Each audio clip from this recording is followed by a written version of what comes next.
মুখ্যমন্ত্ৰীয়ে কৈ থাকে যে অখিল গগৈয়ে মুখ্যমন্ত্ৰীৰ কথা মতে বিধানসভাত কথা কয় শিকাই দিয়ে কথাখিনি সঁচা নেকি? আমিতো ক'ব নোৱাৰো, কিন্তু বিধানসভাত আমি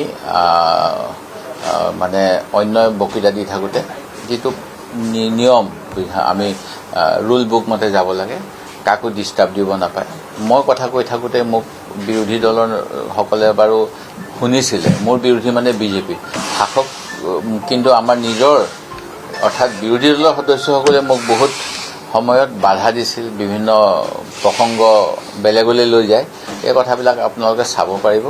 আৰু সদনত প্ৰকৃততে অকল কাম কাজখিনি বন্ধ কৰি দিয়াটোৱে প্ৰকৃত লক্ষ্য হোৱা অনুচিত। সেই গতিকে আমি কেতিয়াবা বয়কট কৰিলেও আকৌ ঘূৰি আহোঁ আৰু ডিবেটত অংশগ্ৰহণ কৰিছিলোঁ।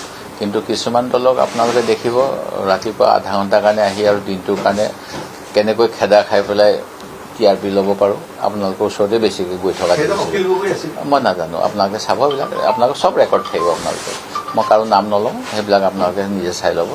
আৰু আমি কিন্তু সদনৰ মৰ্যাদা ৰাখি পেলাই প্ৰতিবাদ যেনেকৈ কৰিব লাগে কৰিছিলোঁ, আৰু বিভিন্ন ডিবেটতো অংশগ্ৰহণ কৰিছিলোঁ, সকলোখিনি কৰিছিলোঁ।